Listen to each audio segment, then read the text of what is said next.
Welcome back to the Real and Uncut podcast where we review movies and TV shows. This episode is the VHS Vault. It's our nostalgia episode. So what we did was each one of us picked a movie from the 90s that we really loved, and then we're going to break it down.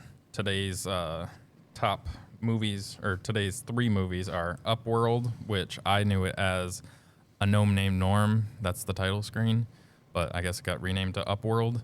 And then we're going to do Russell's pick, which is Hackers from the 90s. And then we're going to go to Scott's pick. I had to pick Speed, so I think everybody knows what that one is, hopefully.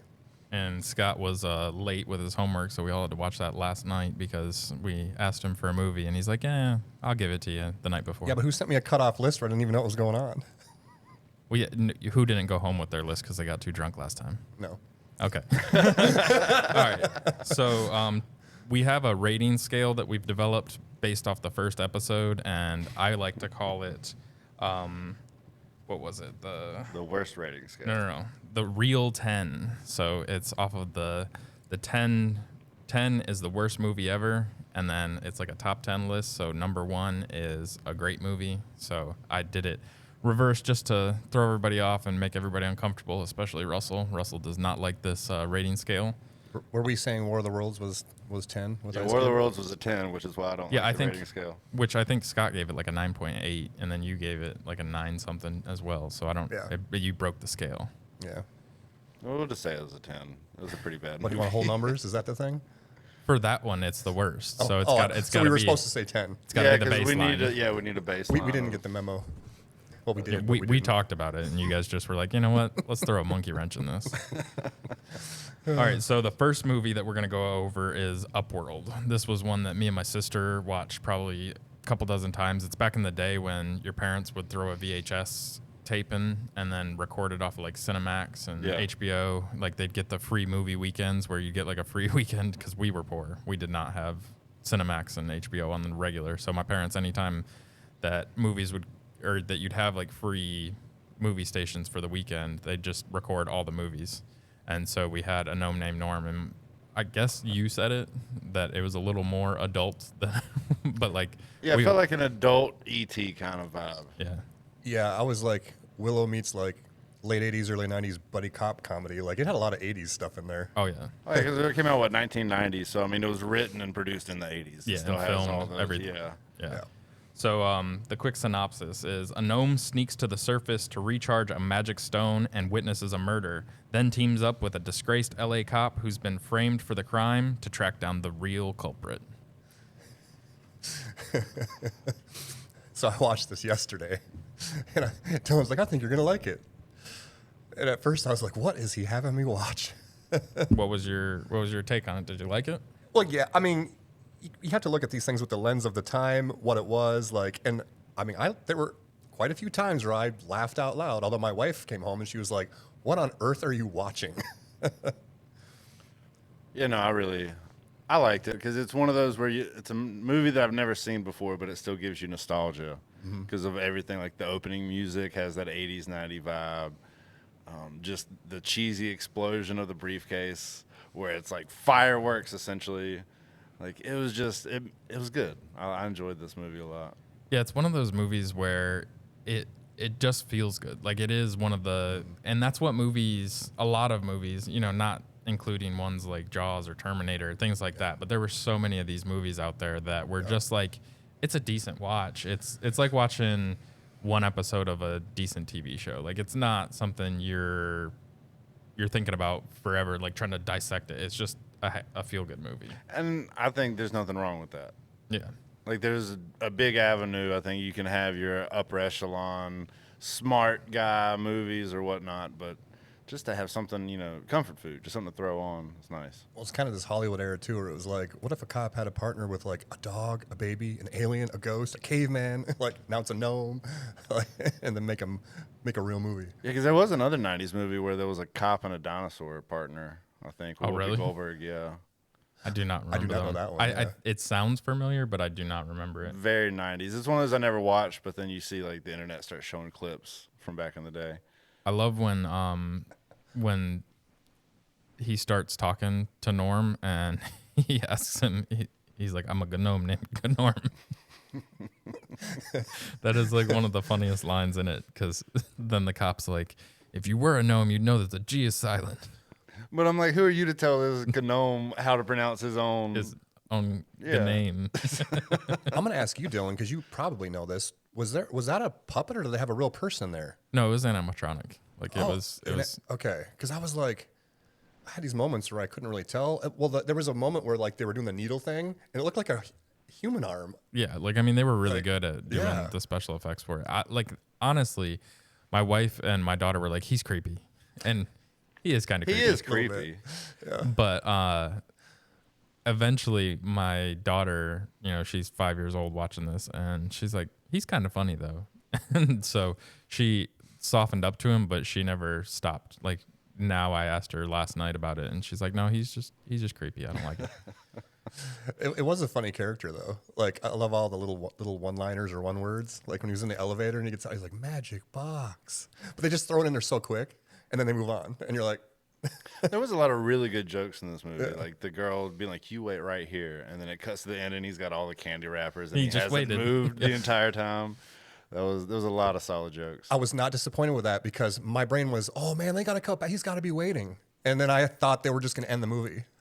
And he was still And waiting. then they got it. Dude, the hearse when he steals the hearse and then there's the whole funeral procession chasing, like that's what I'm saying. I'm watching this movie. I'm like, there's really, really solid humor in this movie. Well, and then once he wrecks, and then he comes back to the car, and the guy's trying to resuscitate the dead body, and he's got makeup all over his face from.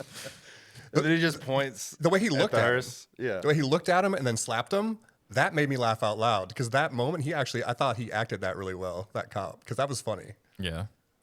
And then I can't remember the guy's name but he plays in like one of those TV shows. Sam Watterson, Law and Order. Yeah.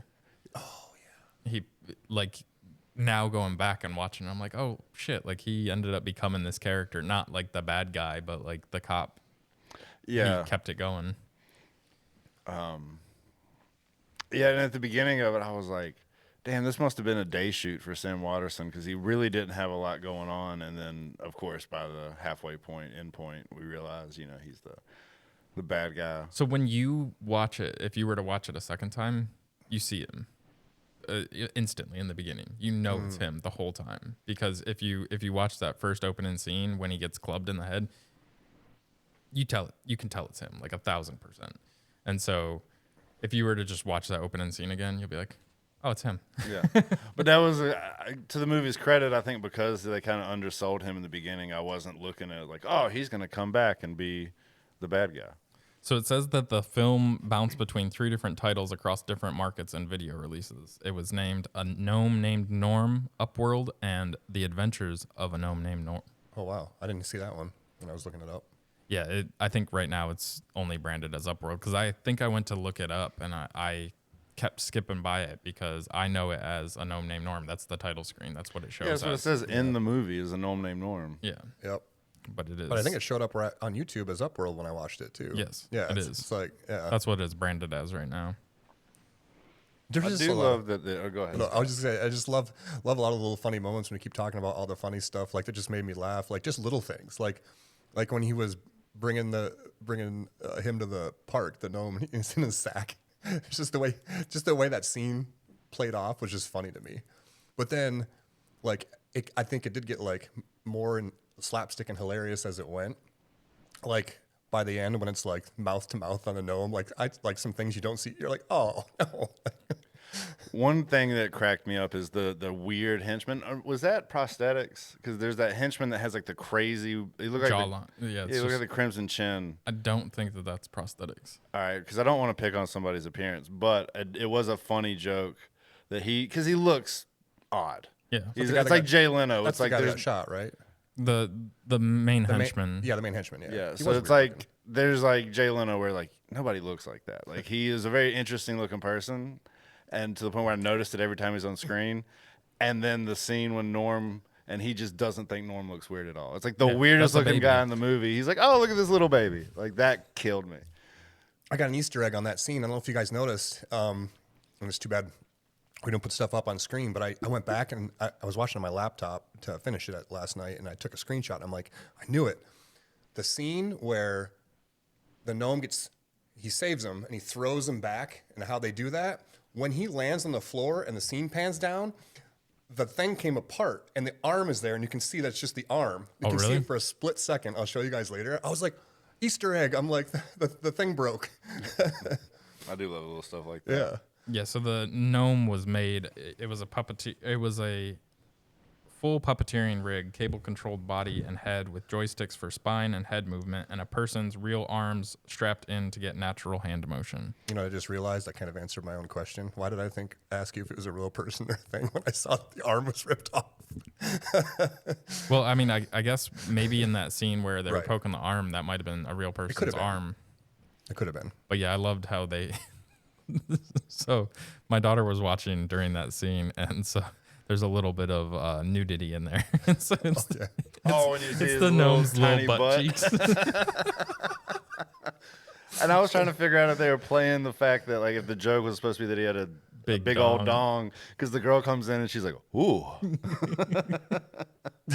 The fact that the plot of the movie ended up entirely revolving around Norm trying to get laid Yeah. made me so happy. The only thing he concerned himself with was Popos. Yeah, Popos. He was a Popos. butt. At first, I was like, "Oh, he's a butt man," and then he's talking about boobs, Popos, and I was like, "No, he's just a ladies' man." And then the entire plot was like, "Well, I stole this so I could get laid by old girl," and I was hoping we'd got to get to see old girl. Like, Yeah, that is one letdown, is that there's nothing like, and I get why they didn't do it. They don't really need to. Yeah. It is just a feel-good Upworld movie, but it kind of would have been cool to see him go and like get his flowers for like saving the day. But also he fucked up because he stole it Yeah. to do it. Like one of the warriors was supposed to do it, and he's just like, nah. Oh, I guess we I should feel like say that- that he's a tunneler, so Upworld is where we live. Should probably say that for people because you just made the reference. yeah, and it would have been cool to see like some of the other like warriors, because I feel like a lot of other movies would have, like especially nowadays, would have done that. We see the warriors come out and try to get it back, and there'd have been a whole C plot involving them. But Well, Norm actually got his ass kicked when he got down there because he was there with the real warriors, and they were like, "You son of a bitch! You stole the gem." He got beat up. see, that would have been a good sequel. Like the cop gets down into the down world, and then Norm is like in prison for stealing the rock, and he's got to get Norm out of prison. I want to know what the box, what do you say? Well, Box office. yeah, like just how much did that movie make? That's probably one that it maybe made its money back on home. I think he probably didn't make any money on it. So, oh no, that's something else. Yeah, Upworld movie. I really want to know this though, because I'm just like how popular was that back in the day? I know it was nostalgia for a lot of people. No. I'd never really heard of it. So is that Robert what that guy looks Zadar like? is the. I'm guessing he 130 has- million production budget, and losing a massive fortune for the studio. Is that like How much was the budget? It says it grossed only a fraction of its reported 130 million production budget. 130 million. No, They didn't spend 100. There's no way they That's spent AI telling you that. That 130 is million not right. in 90. No. I don't know, man. I mean, how much did it, In the 90s, the movies were like a couple million. Dude, I don't even max. think they spent 130 million on Jurassic Park 4 years later. Yeah, no, that's AI hallucinating right there. Yeah, that's why you can't, Can't trust. trust AI, I'm not Scott. using my normal methods. I was using a quick. Yeah, it's the one that is terrible is the AI overview on Google. You could go for to some the, reason. at this point, I trust the Wikipedia more than I trust the AI. I always trust. Or you just Wikipedia go to comparatively. IMDb, and IMDb has the Yeah, production budget. IMDb's are pretty good. I just want to know what it made too. Yeah, 130 million for that movie. That's insanity. There we go. That's a money Did laundering not. scheme. Yeah, it was it was actually a lower budget production produced by Vestron Pictures. Don't trust AI, people. Oh, did it never receive a traditional wide theatrical release? It did. It said it kept getting pushed back for years because its distributor went bankrupt during production limbo. Jeez, they had a lot of problems with that one. Oh, it says that film never actually played in U.S. theaters. Oh, wow. It's a home release. Right to VHS. Straight to Stars. Free weekend. Yeah, so Robert Zadar is actually that's his actual bone structure. It works. You're an for- asshole. I'm an asshole, but it works. As I think an interesting guy like that you need to be in a movie. Yeah. Like, I mean, just because it's, because it was so pronounced that I'm like, this is prosthetic. No, and I think I've seen him in a couple other things. I Let's don't get know him to what. do some but- of our shit. Speaking of our shit, watching this movie made me realize that Uzis have disappeared from movies the Yeah. way they used to be. Every henchman used to have an Uzi. And I think if we have guns in anything we make from now on, it should be an Uzi. So unless we can posthumously have him in a movie, he passed away in 2015 Oh. at the age of 65. Scott, go get some of those bootleggers and we'll pour one out for him. We'll just pour it out, though. We won't You drink still it. have yours in the fridge, don't I you? know. I drank a third or fourth of mine. Scott had 3 and 2 other beers on top, which I did have a Michelob, but We're also vastly different sizes. yeah, that's true. And I don't drink like that. Yeah, Russell is way bigger of a dude. Yeah. You I- can't I- tell by where I'm sitting, but I'm 7'1" now. Well, I mean, just look at how tiny Scott is versus how I'm so far away. how big Russell is. Like just huge. Film. No, he's taking up the whole frame. Yeah. You call me fat, Scott? Just big boned. Okay. That's what she said. So on the 10-to-1 real 10 scale, what's your guys' vote for this one? I give it a 3, which would be a 7. So I give it a 3. You're gonna do that math every time. Don't aren't do you? that because that confuses me. It's a 7 or a 3 I have somewhere in there. what Dylan told me locked in my head. 3 means it's a really good movie. Yeah. Scott, what's your vote? I'm going to give it, again, I'm looking at it through the lens of the time period, what it was meant to be. And I do that a lot with movies, right? It's not just a flat scale. I'd probably give it a 5. I think it made me laugh. It had Which good a stuff 5 in the period. is a 5. Oh, Either you way. did the math already? Yeah. The Either 5 way, is a five's 5. All of Scott's are gonna be right there in the middle. I'm going to play it right down the middle. I would probably say it's in a 4 just because it's one that I would watch again. Yeah. It's not a top tier movie, but it's a feel good movie. It's a great movie. Like if you're sitting around on a Saturday and you don't have anything to watch, it's a fun one to watch a second time because it's just Yeah, I would watch it again just because it had really good jokes. And I think maybe it's just because we're starved for good comedies these days. But I was like, damn, there's some really, because like, I feel like if that movie was made today, some of the fun, the Hearst jokes and some of those really good jokes wouldn't be. A lot of things we won't see anymore. Yeah. And it's not that they're like, it's one of those like, they couldn't make it today because it's offensive. It's nothing like that. It's just jokes aren't as big of a thing as they used to be in those types of movies. Yeah, it gives me a strong like Short Circuit vibe, and I mean it's of the same era. And so. to be a knockoff of that type of movie, it holds up with those types of movies, I thought. And the, I was about to say prosthetic, but the puppeteering work was great. It was fantastic. Like a Short Circuit for me was like that one was for you because I hadn't heard of that one. Like I grew up watching that a million times. Same kind of vibe. And I watched that one a bunch too. Yeah. But yeah, I agree with you that like I think the puppeteering was substantially good enough to be believable. I mean, it was top tier. Yeah. For the time, especially. Oh yeah. And the scene of him on the beach when it's just him looking out and they have that shot of his face. And it was it was almost like avant-garde kind of little part. Like when it's like he's just on the beach looking at the ocean. Well, I was wondering how good he was going to look because at the beginning of it, it's so dark, they're not showing you. I'm like, oh man, this is going to be terrible. And I saw his face, and as it went along, I'm like, well, they're doing a pretty good job for 1990. We didn't even talk about the spit pact though. Oh my God, that shit. That was funny. It was low-key pretty gross. It was very gross, but it was just funny because like then Norm like burns him. He's like, "You bad spitter, like, you weak spitter." But I like that he holds up to it later. She's like, "Can you tell me?" He's like, "I mean, I could, but I can't because I spit on it, and I'm sorry." Popos. What was the other thing? What do you call butts? I can't remember, but he was pretty much saying she had a nice butt. Yeah. I just wrote down Butts. Norm is an ass man and a boob man in my notes. So he's a ladies' man. Yeah, Ladies' man. I respect it. All right, so we got our ratings. I think we can move on to movie number 2, which is Hackers.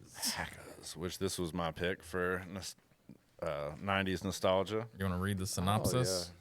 Dylan has a cool little synopsis for me. Where's it at?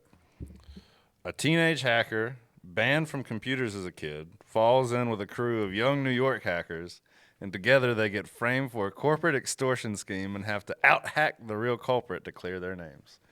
That's the movie. It's such a 90s setup. Yeah. Because, for one, when he gets banned from computers, it's like, what judge is going to be like, you can't get on a computer until you're 18. No phones either. Like, it's just a weird, made-up 90s movie punishment. Yeah, and he like hacked it when he was like, what, 11? I swear he was younger than that. Like, he looked like he was like young. 6 years old, going back and watching that scene. Yeah, that is and you guys know, like, from my IT background and everything, you know, obviously it's a ridiculous movie, but the reason it did so well back then was like, so back then in that period of the 90s, tech was just like, people didn't know. People like loved flocking to like the net, hackers, and also it was visually like appealing. It was fun. There was even people that didn't rip on it. They were in IT going, well, that's what we think about in our brains. Like, it's visually fun. It's just not actually what it looks like. But that's why I think it did so well, is because back then people loved it. They didn't know a lot. Like now I think a lot more people, even if you're not super technical, would be like, yeah, that's not what it looks like. But back There's then not going to be an animated rabbit going around Yeah. trying to hack into your system. But Yeah.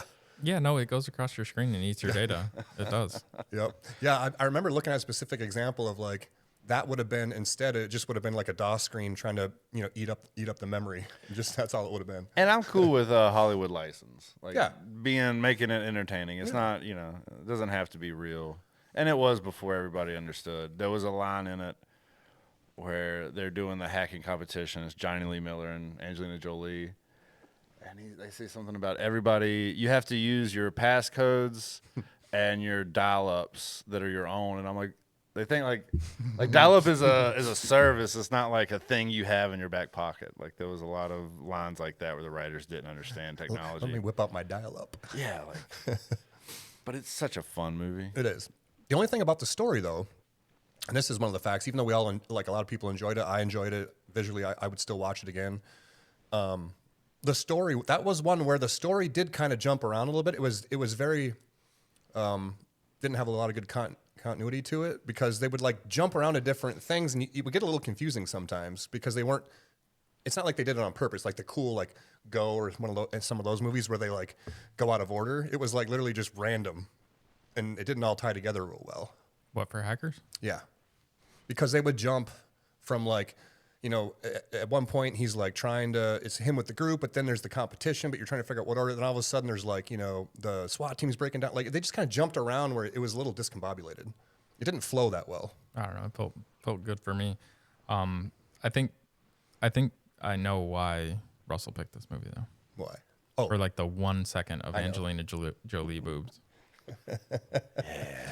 Nah. This is why it's your throwback. Like, you've watched it a bunch of times because you paused on that scene a bunch of times when you were a kid. I do forget about it sometimes because her boob in Tomb Raider is like peak Angelina Jolie boob that I forget. Did she get naked in that? She didn't get naked. Was she naked in Hackers? Yeah.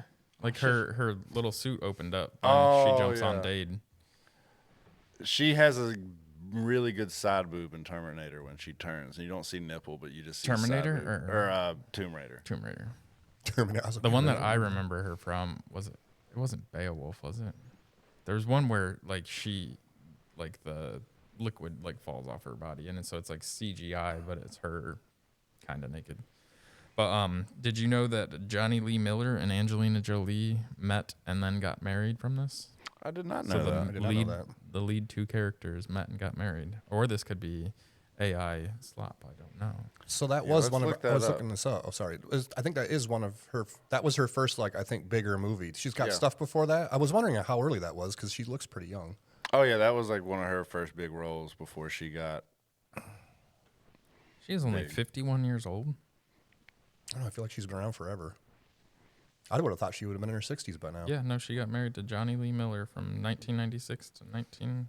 That is Dade for sure. Good for you, dude. I mean, not that Johnny Lee Miller's a bad-looking guy. Objectively speaking. I think the villain in this movie, his name Oh, yeah. falls out of my head, but he's one of those where he's another kind of back to the weird-looking henchman from A Gnome Named Norm. Like, he's an interesting-looking guy. Like, he's got an interesting bone structure. And I don't know. I just wish I could see him in more. He's Was solid. he in one of the He's Beowulf. Was he in one of the Bruce Willis movies? That guy, the villain? Wasn't he in like one of the big ones? I think so. Like- You're talking about this villain? Yeah. He was in Short Circuit. Oh, that He was the Asian dude in Short Circuit. Was he supposed to be Asian in that movie? I was like, where do I know him from? Yeah, I looked it up because I was like, yeah, I know him, and then I remembered he's the like lead in Short Circuit. I think it was Aziz Ansari was saying that his dad was like, "Oh, look, like there's one of us that made it," and he's like, "Dad, that's a white guy doing brown face," and he's like, "Oh, well, it's close enough." Acceptable this time. Oh, that's funny. No, yeah, it's. And then we ain't even talked about Matthew Lillard. He's barely in this movie. If you go and look, like he's maybe in like 17 minutes of this whole movie, but he steals every scene he's in. He feels like he's in the entire movie when you think back on it. It's so funny because he literally like plays himself. Like I don't know of him as an actor, like or like him in real life, but you know, if you look at him here versus SLC Punk versus Scooby Doo, like he's just like that weird, goofy, eccentric guy. Yeah, and I think he was less so in SLC Punk, but this was like the first movie I think where we really saw that from him, because he realized he didn't have a lot of screen time, and he's like, I gotta be big. Yeah. So people remember me, and then that kind of led to Scream and SLC and all these things. I mean, he's big in Scream. He's like, as far as the performance is big. Yeah. Oh, yeah. Yeah. He's been in a lot of stuff. He's been in a lot of stuff, and he's one of those that can, I don't know if it's because he looks a little different now. He doesn't get the same types of roles, but he was solid. And you kill a role when they're like, he killed Shaggy to the point where now he just voices Shaggy in all of the Scooby-Doo cartoons. That is funny. So, random fact for hackers, and I had to double check it. Right. It says it on Wikipedia. According to Fisher Stevens, Quentin Tarantino was considered for the role of the Plague. Interesting. Yeah, because I mean, he was doing some acting still back then. He was still trying to like do a little bit of both. Because he acts in From Dusk Till Dawn, which I know he wrote. He helped co-wrote in it. writing of that one. I saw Quentin Tarantino's name in my notes, and I was like, wait a second, what? Is this the wrong movie? Is this the next episode or 2 episodes from now? Can we side note real quick that I don't think there's a bigger death curse for a movie than saying Quentin Tarantino presents at the beginning of it.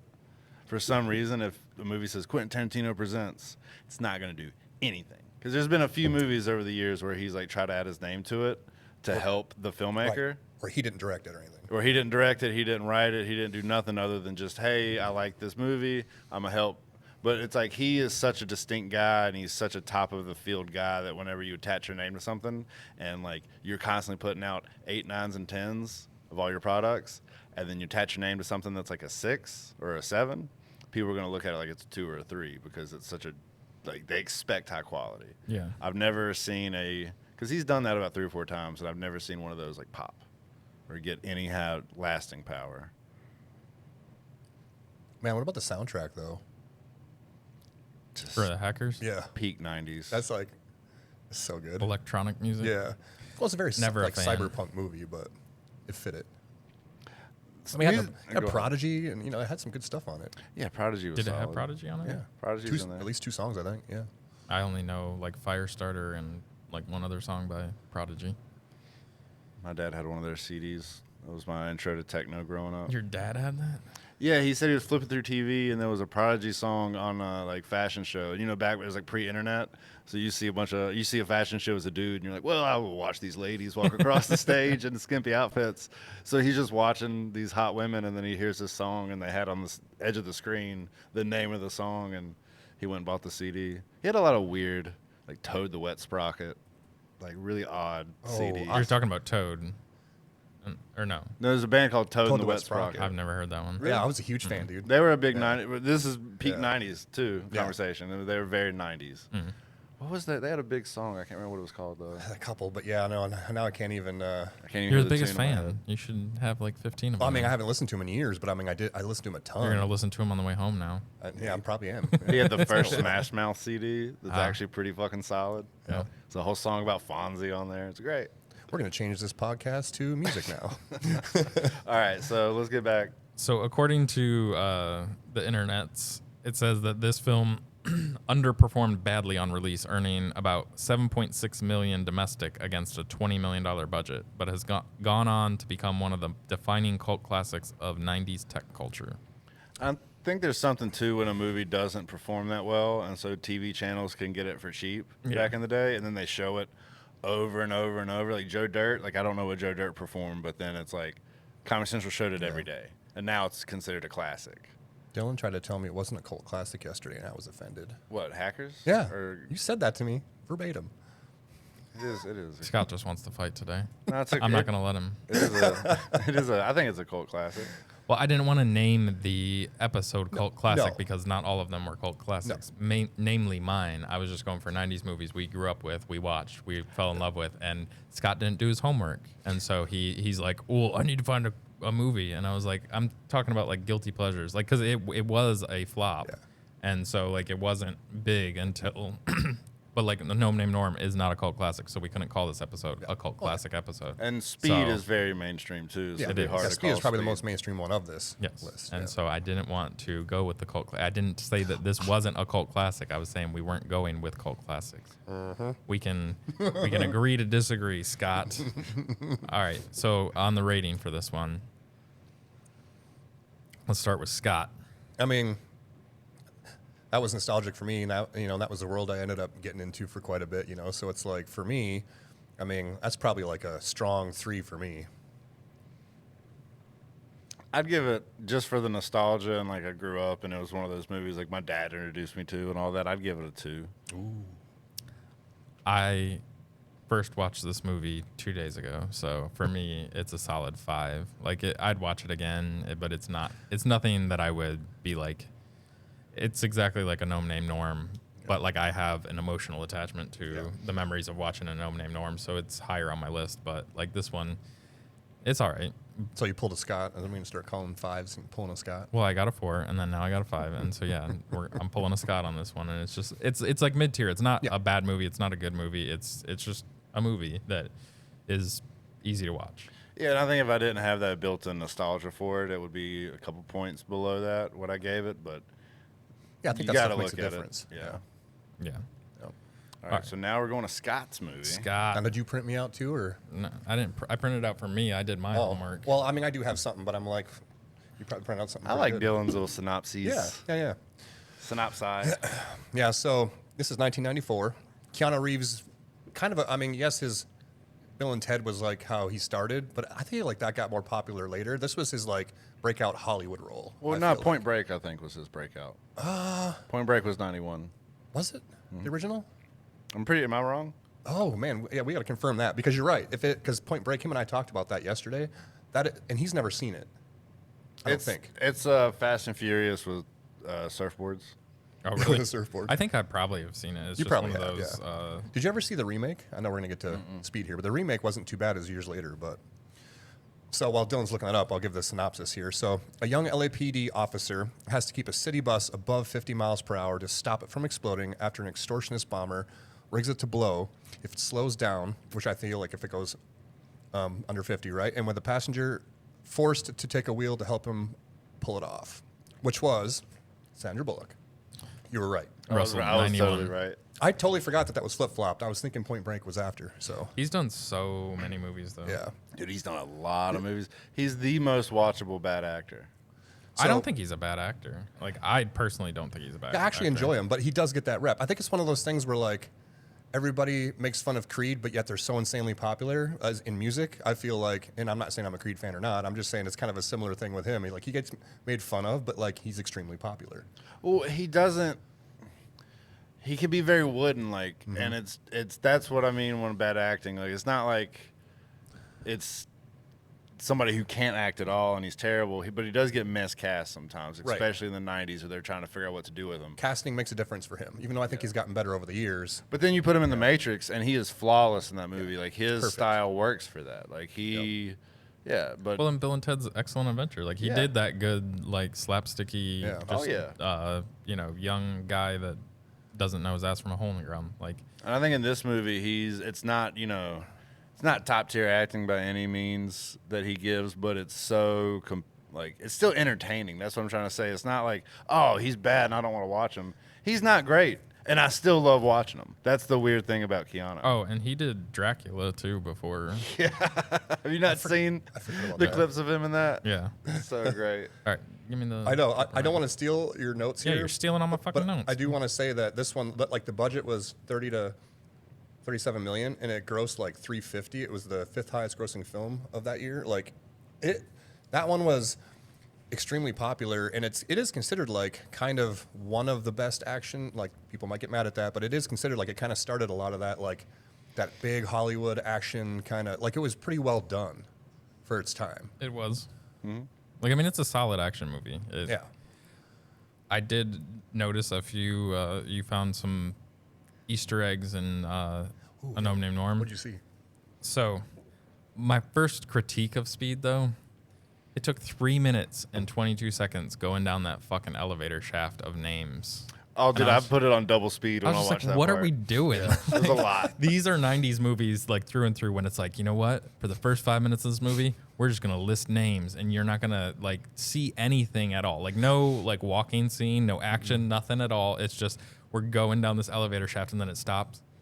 And then it keeps going, and it's like, what the fuck are we doing in this elevator shaft? That is very 90s. I think there's a fun, you can kind of look and go back at like the 50s and 30s and 40s movies where it was just title cards. Yeah. And there was no animations, there was no video behind it. I'm cool with that. And then people slowly turned it, well, let's add. So, like, that to me is the middle ground, because now stuff like that's kind of gone away. It's gone. But there was the middle ground in like the 80s and 90s where, and even 70s, where it's like, all right, we're going to have this really long intro. So we can list all these names of people that they're And not now going to with keep track of. TikTok attention spans, they're like, oh, we got to get people into this movie as quick as possible. So my other critique on that, though, is like, once the name pops up, I'm like, we could have made that in fucking Microsoft Paint. Like, it's just like Speed with a drop shadow. Drop shadow. And it probably cost them like 50 grand to do all that back then. So when the movie starts out, you know, they're trying to save the people in the elevator. Da da da da da. They end up saving them, and then they find the guy. I can't remember his name. It's Hopper. Dennis Hopper, isn't it? He's Yeah, the- Dennis Hopper, but I can't remember his name in it. Howard Payne. Yep. So they find him, and then, you know, Howard's holding Harry and just like about to shoot, or like about to blow him up, and then Keanu Reeves shoots Jeff Daniels. Jeff Harry. Daniels Yeah. Harry in the left leg, but then immediately after they're given like the awards and everything. And then Jeff Daniels has a cane in his right hand for his right leg. So he's putting all his weight On the shot leg. Yeah. That's why he's in a bad mood the whole time. And I was like, oh, they fucked up. And then like the next scene where they're at the bar, he uses the cane in his left hand. But I was just like, That's a good continuity Easter egg. but I rewound it and I was like, which leg did he get shot in? Because I swear it was the one. And so he's putting all the weight on. Yeah, it's funny. You know, it's funny. What I heard about this one was like they had a hard time getting major names for this, and I think Jeff Daniels actually thought it was going to flop. Like nobody thought it was going to do that good. Yeah. Well, when they first gave him the script, he died like in that opening sequence. Oh, really? And he's like, I know my career's, you know, he was joking. He's like, oh, my career's in trouble, but it's not this bad. I think he died on like page like 12. or He's something. great in this. Was this after Escanaba and the Moonlight? Yeah. And so he's like, I don't think so. And I guess they liked him enough where they keep, and they were still doing rewrites because back then they would actually take time in Hollywood to rewrite Nah. scripts. And I mean, dude, they would take 6 months to redo a script. It's crazy. They would hire, you know. Side note: Carrie Fisher, Princess Layla, was a renowned script doctor in Hollywood. Like they would always bring her in to fix scripts.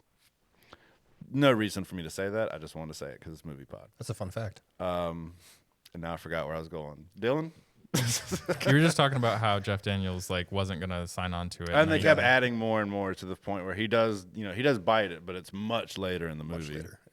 Well, and they did such a great, like, I mean, he definitely like carries the plot forward. So like, if I don't know what they would have had as that mechanic to like keep, you know, They would bounce out. They would bounce back and forth. yeah, because what Jack is what Keanu's name is, right? Yeah. Jack Yeah. Traven.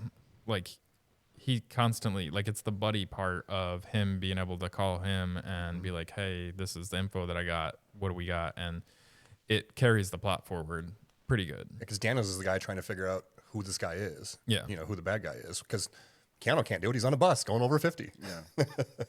I do love that Jeff Daniels made 2 movies that year, this and Dumb and Dumber, and he's named Harry in both movies. Oh, that's the funnest fact. If I'm gonna play in this movie, I gotta keep the same name. You mean to be Harry? It's like the dude from Fast and Furious. Like, I'll play a character, but it's got to be named Hector.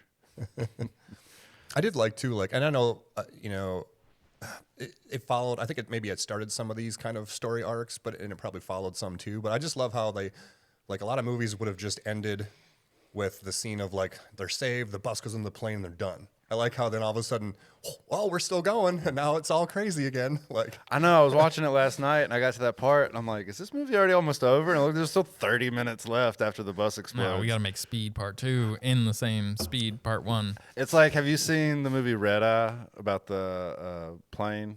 It's like they're on a plane, they get off the plane, and then eventually they're on a plane. I think they're like on a plane again, and then they're like, we could just stay because like we're on the bus and now we're on a train. Like there still has to be another. So in the normal scene of the bus, though, I noticed another thing when they have to jump the bridge, like right before they get to the jump.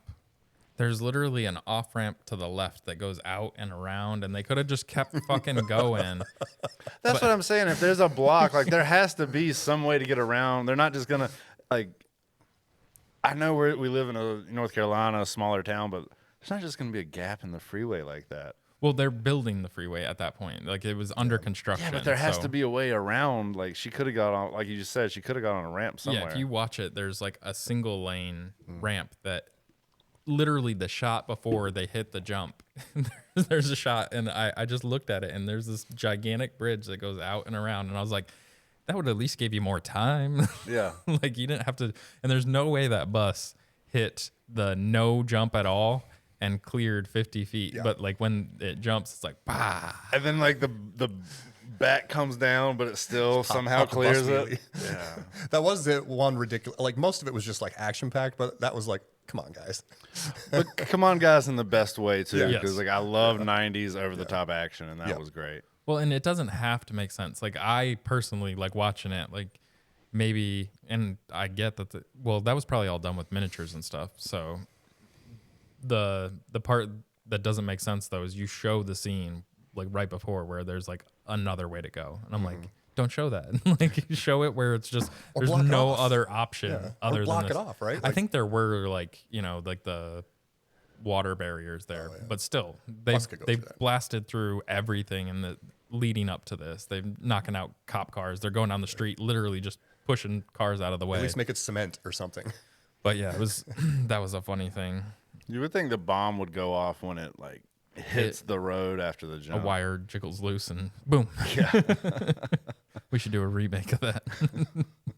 I do love Dennis Hopper anytime he gets to play a hammy villain because he eats it up. Like that Waterworld, like if you give him a villain to play, he's going to be so over the top.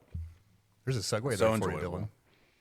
There's a segue there for Go for it. an episode coming up. Oh yeah, well that's 2 episodes from now. I Yeah, think. We're 2 gonna do episodes from now. True Romance, where there's a little Dennis Hopper scene in there. But he's not the villain there. He's, No, he's a not. good But he's guy. so good in it. Oh, Yeah. it's one of the best. And he gets a big, long dialogue that Filled with oof. Classic Tarantino words, I guess, Yes. is what we'll say. All yeah. right, So in what 2 was- episodes, that's what we're gonna be Yep. doing is True Romance. A little sneak peek for everybody. Yeah. So what else? What other notes you got? The other thing that I noticed is you know everybody makes fun of the I can't remember what movie it's in, but where the guy climbs over the fence and it takes like 12 shots. Taken. Yeah. It was like Taken 3, I think. But yeah. Wait, which one? So the explosion shots, there were 7 different cuts to like explosion. Yeah. But I get why they did it, because like if you're gonna spend that much money and blowing up a plane, you're going to, Having yeah. but it's just like it's like wide, close up, wide, medium wide, over here, over there, and there was 7 cuts in that like 1 minute of just watching it explode, and then it's exploding again, and then it's exploding again. That probably did cost a lot of money. That was the thing they used to do too in movies, is when they would do a big explosion and then they would replay it 2 or From 3 the beginning. times, like from a different angle. This is before a lot of CGI people. Yeah. They're Yeah, really but it's blowing like stuff if up. you've got the big climactic moment, like that's okay to have all those cuts. It's when you have Liam Neeson climbing a fence and there's 11 cuts that it's too much. Oh, Have you never seen that, Scott?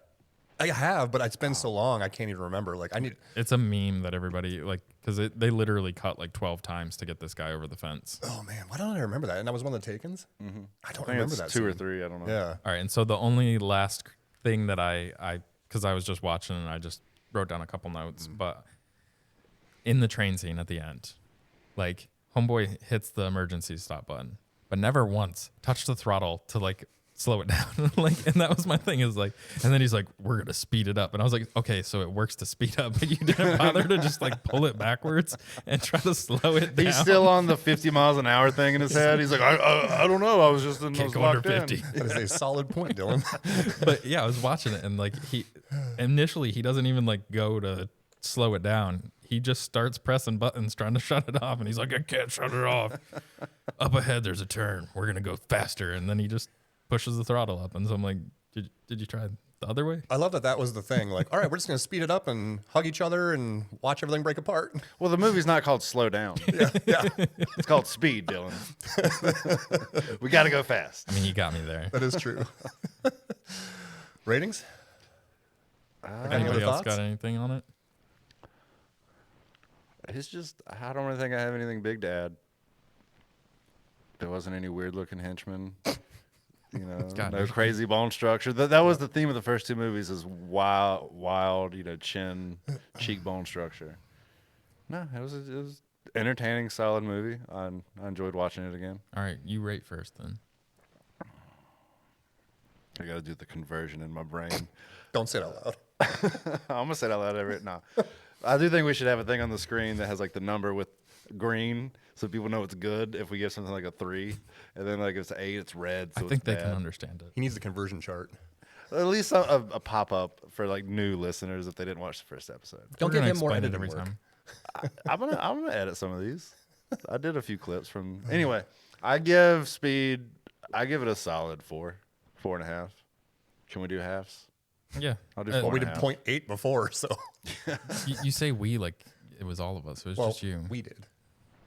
All right, so I give it a solid like 3, just because it is one of those movies that has great staying power. It was one of the iconic like action adventures of the time. Like, and it's definitely a feel good movie. And I do like Keanu. Like, I like that he played a very good serious role, and it was good for me. I like Sandra a lot too, honestly. Yeah, she's gorgeous. I about I'm give it up not- to a 3 just because of her. I mean, and like this is the thing is Sandra is just an amazing actress. Yeah. But like then she is just gorgeous. She's Yep. Can we do a side note on her? I think she is. It was like Meryl Streep, you know, and you think about who took the reins of like, you know, Jack Nicholson and that era, Robert De Niro. Then you have like Brad Pitt and DiCaprio and Matt Damon. They kind of took the reins, and I'm trying to think of who took the reins from Meryl Streep. And I think Julia Roberts gets a lot of that credit, when really I think Sandra Bullock, because I think Meryl both of Streep, them are both of them solid. are great, but Meryl Streep is one of the few actresses who can do the drama, award-winning drama, and she can play comedy really well. And And Sandra everything in Bullock, between. I mean, there's nothing against Julia Roberts because I do think she can be funny, but Sandra Bullock plays comedy just as well as she plays drama, and she does both of those exceptionally well, and that's really, really fucking hard to do. I'm in agreement with you on that. Well, my wife made me watch the one with her and Ryan Reynolds. Oh, yeah, that's Solid great. movie. The Proposal. Solid movie. That's a dude. solid movie. I saw that in the theater. Oh, the other comedy I'm going to mention, and then we'll get back to you got to rate it. I rated it, I rated it. But is that newer one? Did you guys see when she's out in the jungle with? It came out a couple years ago. I know what you're talking about. It was Channing Tatum. Channing Tatum. I haven't seen that it, movie. though. Is hilarious. Is it? And partly because Channing's actually really funny. Oh, Tatum's got great comedic timing. Dude. So those two, that was like one of the funniest things I've seen her in since like The Proposal, like that, because she got to actually be kind of a little different in that too, because she's kind of the serious one in The Proposal, you know. But there are funny moments. Yeah, no, she's great. Yeah. The fact that she got a Razzie and an Oscar in the same year, For the same movie or different movies. She did Blindside, got an Oscar, and then she did All About Steve, which is just a really cheesy comedy, and she won a Razzie for that. Yep. I love that. Well, my rating for this is probably my highest one for. I'm going to go with a 2 just because everything. I agree with the 3s, and then but I've got a little bit of the nostalgia. I was big into this movie, you know, growing up. So and Well, you guys are Growing huge up, fans this of is him what, too, but like 94? yeah. Yeah, how old are you? I son? graduated high school in '97, so this is like peak watching for I me. was I'm in 6 high years school. old in '97. I was 8 at this time. Yeah. Are we only 2 years apart? I was born in 86. So we're 4 years apart.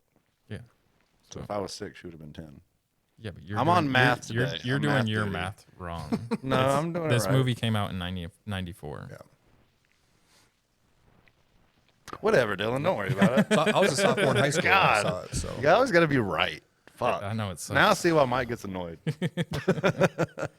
So Dylan, you want to tell us about our new little mini segments we're gonna do? Oh, yeah. I'll just ruin my segue into it. Gosh, Scott, I was step giving you all the- I over was my giving you the toes. segue. Yeah, I got it. Hold on, do you want to find a more natural way to do that? So you know what I like, Dylan? Top 3 lists. I'm a big fan. So what we'd like to add at the end of these episodes is a segment where we just talk about either 3 things we've watched recently, or each of us will give one. So I kind of crutched on this being a not cult classic, but like a nostalgia situation. And so if I was going to recommend something, which I need to do this better for the clip, because that's the whole thing this is for. Okay, clip. so do you want to... All right, so How do you feel about top 3 list, Dylan? No, you don't like my setups? God. So I love the fact that it's a normal it's like thing to we're be playing uncut. like wiffle ball here.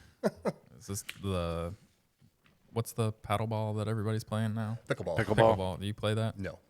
I figured you'd jump right into that and have all the gear and be. I mean, in I it. thought about trying it with the wife, but it hasn't happened.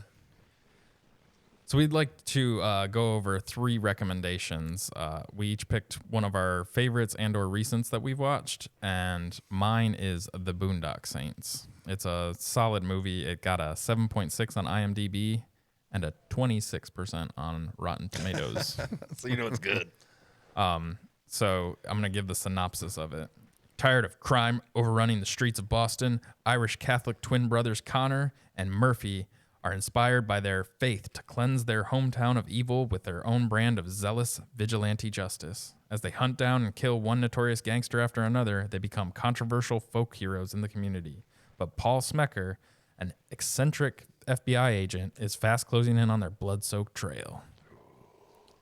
It's just like a really solid, like, crime mafia feeling movie.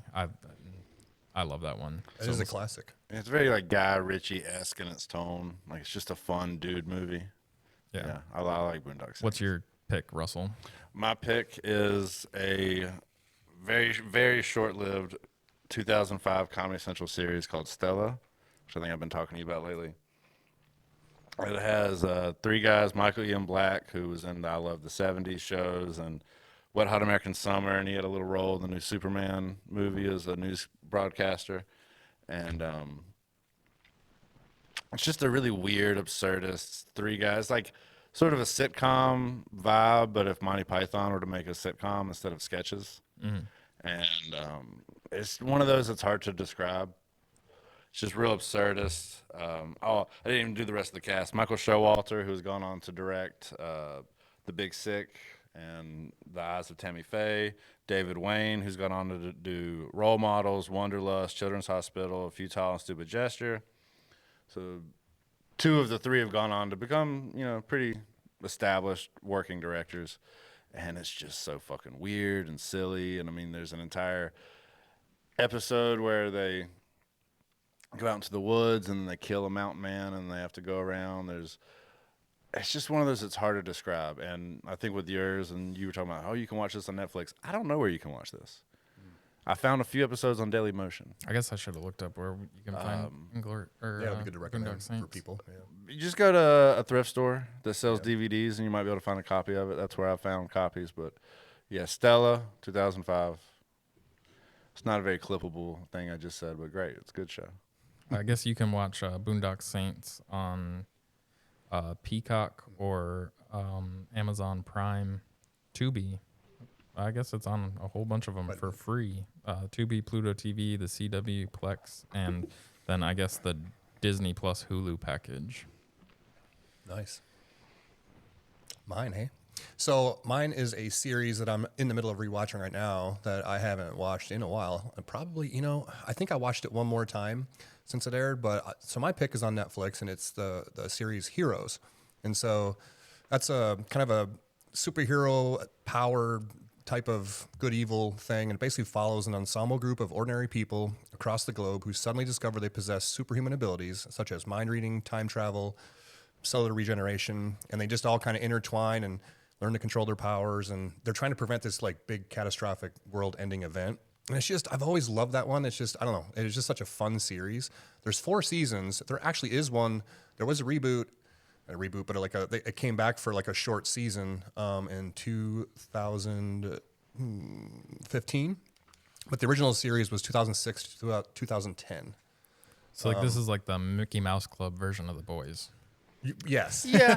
Yeah. Honestly. Tame. I mean, there was some pretty good murder scenes in this one, but yeah, nowhere near The Boys. I mean, it's great. Like especially the first couple seasons, and one especially, it was awesome. One was great. It was another one that to piggyback on it, that the writer's strike fucked it up. I don't know. People go back and look, but 2008 there was a big writer's strike. That like if you're watching a show that has a season in that period, it'll be like 22 episodes, 13 episodes, 22 episodes, because it was the writer's strike season, and they had a way to go with season 2. And then the writer's strike happened, so they're like, "Oh, well, we need a cliffhanger," where we originally weren't going to have a cliffhanger, so they made this other crazy moment, which works in the moment, but then it fucked up the plans for the rest of the show. Yep, that is very true. That second season is very short. Yeah, Lost was that way with this 3rd season. Like a lot of shows from that, it fucked up a lot of great shows. You think that had to do with the economy crash too? I mean, that was 2008 was when everything. The budgets and everything probably went away too. And then that was also when a lot of streaming was starting to happen, or like things were getting put online. Not to the degree as they were a few years after that, but that was like online revenue was starting to become a thing, and there was nothing in anybody's contracts that gave them any of that. So they were trying to fight for that, I believe was the case. Solid. All right. Well, the next one that we're going to be doing is Interstellar. So next week you can tune in and we're going to go over Interstellar. You can find this podcast anywhere that you listen to podcasts. So if you're listening on a different platform, you can find us also on Spotify, YouTube, Apple Podcasts, anywhere. And we'll also have some social media stuff coming up. And you can find me on Facebook Dating and Plenty of Fish. I mean, see ya. I'm out. All right. Yeah, have a good one. Later.